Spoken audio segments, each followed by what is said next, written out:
Um, we're going to keep going with our next speaker. We have Dave Reynolds. Dave, you're an innovation engineer, if I'm not mistaken. Been doing design thinking for a couple years.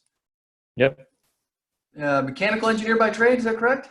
That's correct. Yes, sir. All right, awesome. Well, if you're ready, I will give the floor to you.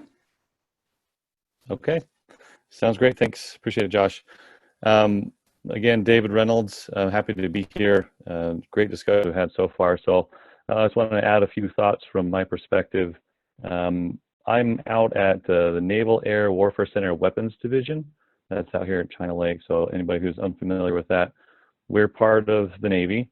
We're a research and engineering organization. So we do a lot of testing and development, engineering and scientific work.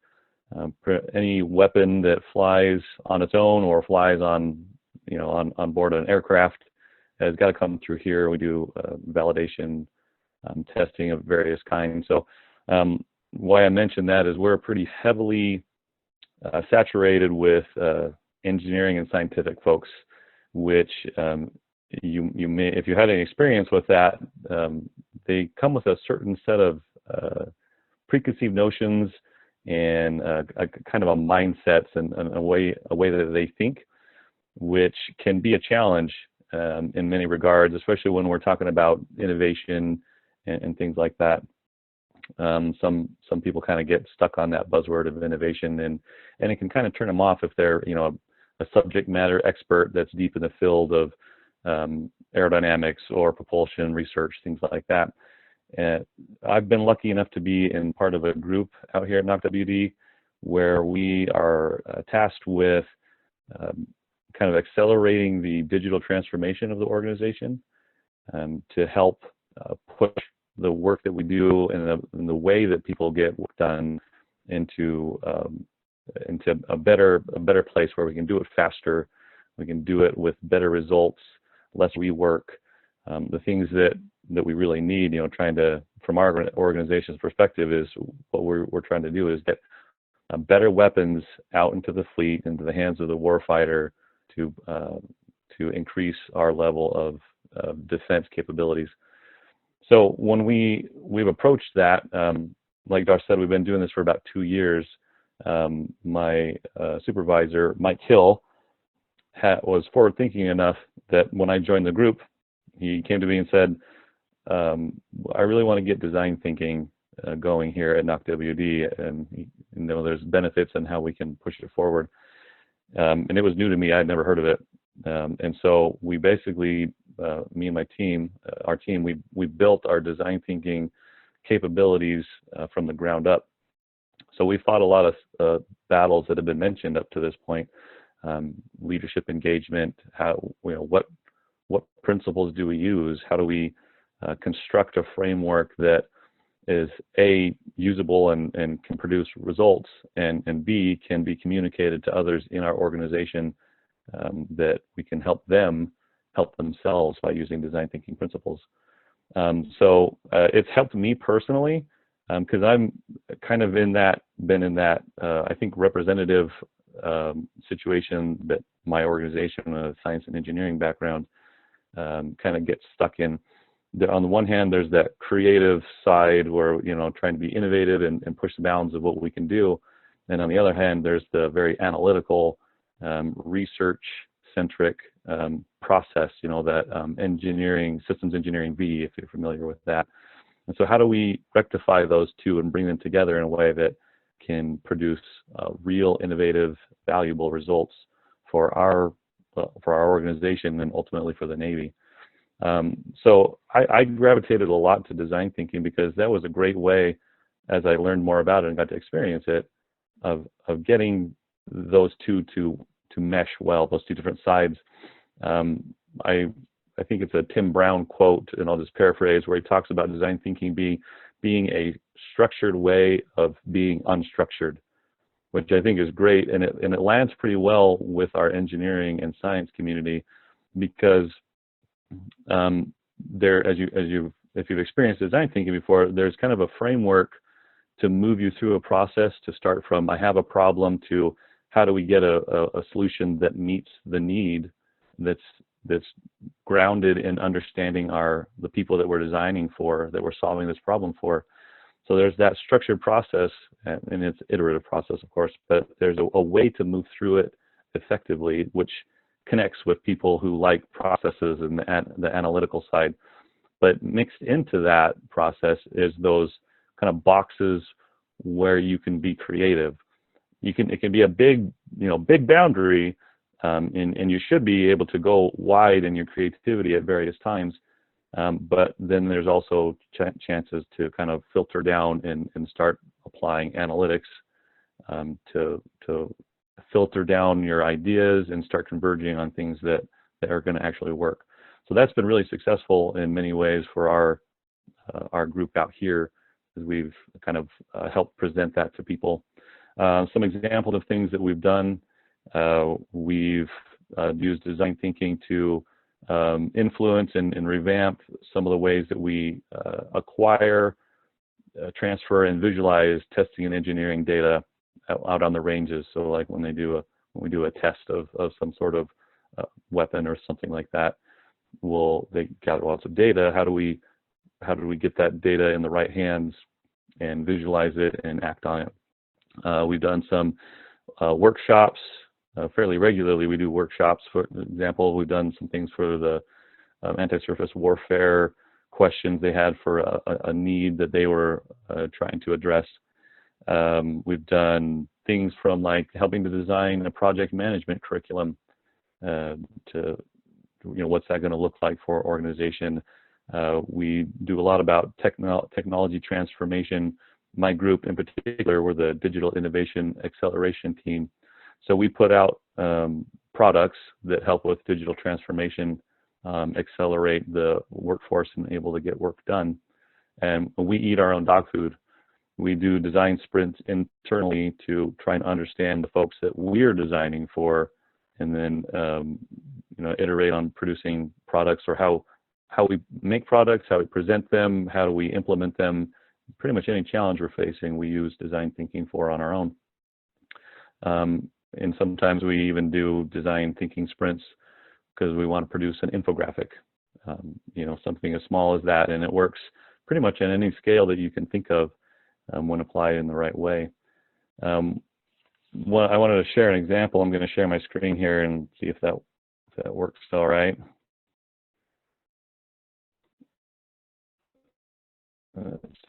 Okay, we do that. Don't.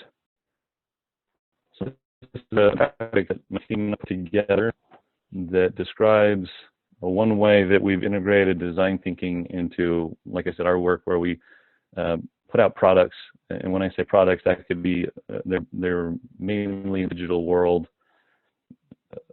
I say physical products, but sometimes they are. But this is how we've integrated it into some of our work that we've done.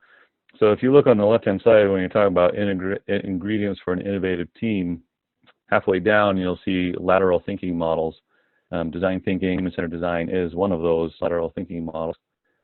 I would mention that I think, kind of referring back to some of the questions previously, there's design thinking is a part of helping to accelerate like innovative work, like it has for our organization.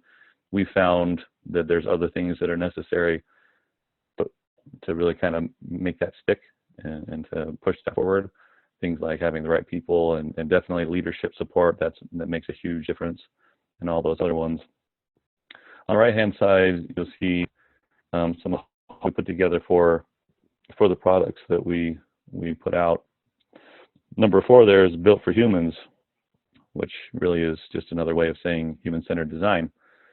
And design thinking fits right into that. So we, like I said, this is kind of our internal model, but it applies in many other ways as well. So we continue to use that in the work that we do ourselves. From an engineering and scientific perspective, we found that design thinking helps in a lot of ways. Have you ever heard of the bring me a rock scenario? A project has a problem, they need something produced. they're not the people that produce it, but they go to the folks that do, and then it goes through the process of requirement definition, and that can be a very lengthy and onerous process, because in standard systems engineering, that you only develop something based off of the requirements that you receive. And so if it's not a requirement, you don't develop it. And the problem is, as you know, when you're trying to produce something or solve a problem, you don't know all the information up front. And so it's tough when you're strictly following the, bringing a rock scenario. Is you learn the lessons the hard way. Someone says, I need this rock, go get me a rock, and you run and grab it and you bring it back. No, that's not the right rock, go get me a different one. Run, get another one, come back, and then you repeat indefinitely until eventually it's just a good enough rock or you run out of money.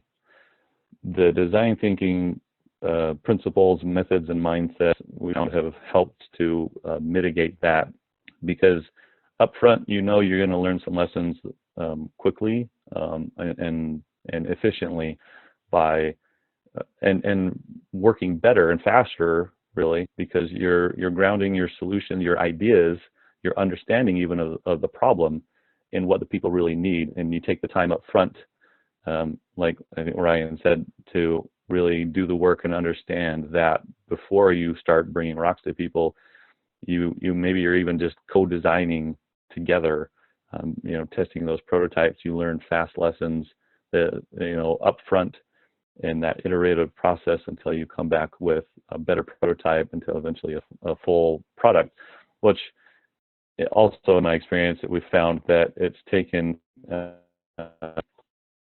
it takes a little work to get people to understand that, because as you know, maybe you've experienced in the engineering community and really I think just everyone, it's a tendency to just jump right to solutions, right? I've got a problem, let's just start creating solutions or thinking about ideas. And it almost takes some self-discipline and some convincing to step back. Let's talk about really the people that this problem is for. Do we understand them, what they really need? And sometimes they don't even understand themselves well enough that you need to help through that process, and then defining the right problem to solve, because there's, as you know, nothing more frustrating than brilliantly solving the wrong problem. That's just bad for everyone. So those are some of the ways that, from our perspective out at NOCWD, things have helped. And it's still an ongoing battle. We continue to find areas of success. We were lucky enough to have some advocates from the beginning that helped establish this enough that we could get skeptics to come and participate in something. And there's nothing more rewarding than watching a skeptic walk in to a design workshop or an innovation sprint or a jam or something like that, and then walk out as a advocate or a champion for the work that we were doing, the design thinking methods and mindsets, because they got to experience it and see the real value. Instead of churning for hours with design by committee, everybody having different opinions and going nowhere, those sprints where you can get everyone's thoughts out on sticky notes, rearrange them, prioritize them, and end up with refined ideas that have the buy-in of the whole group, that is really one of the things that has helped push it forward for our organization, is when people and leaders have been able to experience that and see those results. So with that, I think I've talked enough. I apologize, I haven't been managing the Q&A while I've been yammering on, so if there's any, I'll check real fast if there's any questions that I can answer on that, or Josh, Rich, if there's any ones that you want a priority for me to answer, that please let me know. I think we can just start from the top here and kind of go from there. And we have, are you looking at those right now? The first one was Patrick Conway. Yes. Okay. How are you or others approaching and, more importantly, measuring emotional intelligence considerations, capabilities, and value to design thinking, innovation, and creation of new knowledge? Okay. So that's a good question. Some of those metrics or the results of design thinking are hard to get, hard hard metrics on, I'll be honest. But seeing some of the things that we've been able to measure are just the number of people that are participating in and the number of requests that we get for helping people to facilitate their own innovation efforts. How are you or others approaching, and more importantly, measuring emotional intelligence, considerations, capabilities, and value to design thinking, innovation, and the creation of new knowledge? That's a tough one. The emotional intelligence considerations are tough to measure, honestly. That's a little bit more anecdotal. Like I said, how many people are asking for this? As I mentioned, we designed a PM 201, a project management course, and innovation and design thinking is going to be part of that curriculum. So that I think seeing the results in the organization where people are looking for more of what we're offering or what we're trying to advocate for has been one great way to see the success of that. It's hard to measure directly, like money saved and things like that, because for one, we don't necessarily have that information. So I apologize, that's not necessarily a satisfactory answer. Okay, and I'm happy to talk more offline or at another time. So for the sake of time here, I'll move on to the next question. What does your core design thinking team look like? Oh, okay, so that's great. We have a wide range of people. Like I said, I'm a mechanical engineer by background. We've got electrical engineers. We've got folks from the business side, finance, other designers, and training folks. So it's actually a quite diverse team, and we intentionally make it so on who we bring in, because part of design thinking principles, right, is to value diversity, and we try and do that ourselves. And so I think that's a great question there. Many times urgency drives a capability need. How do you socialize the need for patience during the design thinking process to leadership? It takes time. Yes, that can be difficult, and then sometimes it's person dependent. I think what's helped us is having advocates at the leadership level. When we started, we had Rear Admiral Corey, who's now a 2-star, I believe, who was commander for NOC-WD, and he was very gung-ho about pushing the level of what we could do, and my supervisor, Mike Hill, was very connected with him in that, and so we had a direct line to very high level leadership. So I will admit we were very lucky in that regard. So my recommendation, I suppose, would be to find someone that can be that catalyst at a leadership level, and even if they're unfamiliar with design thinking, give it a chance, ask them to experience it, and then they can start advocating upwards to whatever level or laterally to whatever leadership levels need to be done. Sometimes, like inside a workshop, when we have a bunch of leaders and some of them might be skeptical, and we're trying to build them up to get ready for this, when we talk about the need to step back, I mentioned things like solving the wrong problem, which pretty much everybody has had an experience with. And that kind of helps develop the value in their mind of, okay, maybe if we step back and take a minute to really understand, we can solve the right problem first, which takes a lot less time than solving the wrong problem, realizing it, then having to go back and figure out how to solve the right problem. So there's some ways to kind of sell it for leaders and other folks in there that stepping back actually help to move forward faster. In the Marine Corps, I've heard the phrase "slow is steady," slow is smooth, smooth is fast. There we go. Slow is smooth, smooth is fast, and that works whether you're reloading a weapon or whether you're doing design thinking efforts.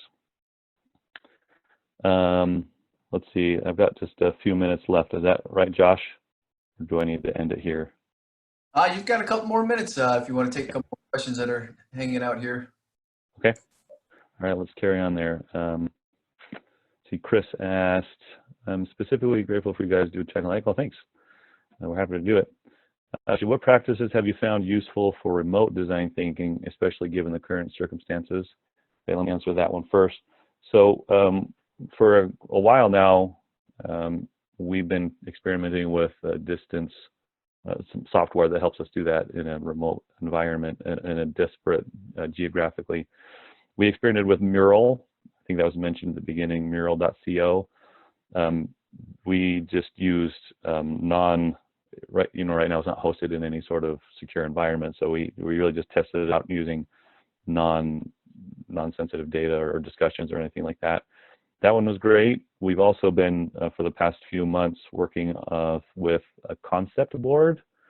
We were able to acquire that for an on-premise trial run, so it's hosted on our internal servers behind our firewall, so we can have FOUO discussions. And that's been great too. So the short answer to our experience with using things like Mural or Concept Board is that in many ways it's great. I would say it's probably a 90% effective as being in person. In some ways, even a little bit better because of the digital capabilities. But it's been pretty great, actually. I think if we would like to acquire one permanently to be able to use, and it's been great.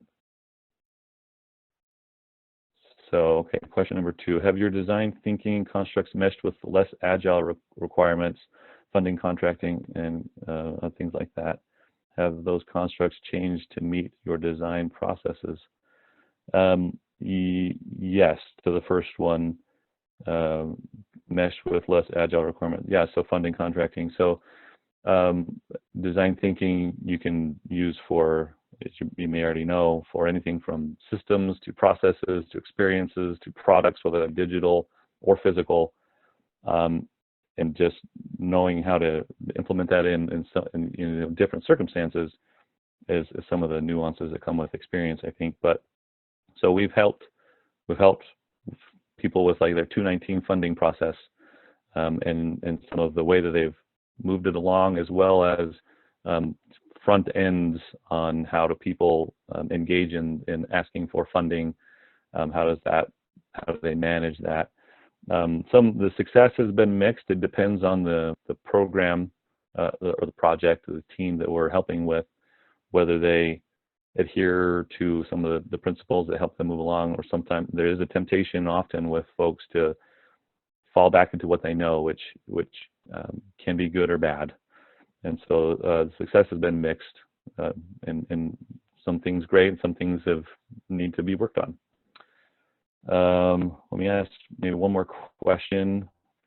How much team building is usually required in advance of a workshop? I would say little to none. We've had workshops where it's been people, a group of 30 engineers and leaders that some know each other and some don't, and we've tried to have diverse groups so not everybody works together. And we've been successful because we've used design thinking to help that along by doing team building exercises or icebreakers, as was mentioned before, to kickstart a group. And then really it's the process. People start getting to know each other, and of course there's mixed results in that. Some are rock star teams and some kind of fizzle because they just don't connect. But really we haven't had to do much. And I think that's about my time, so I appreciate the opportunity to speak and answer any questions. Well, thank you, Dave. Certainly appreciate you coming on and answering a lot of questions and sharing your stories. If you're able, we'd appreciate it. You got a lot of questions over in the question and answer section. If you have an opportunity to jump over there and provide some of those.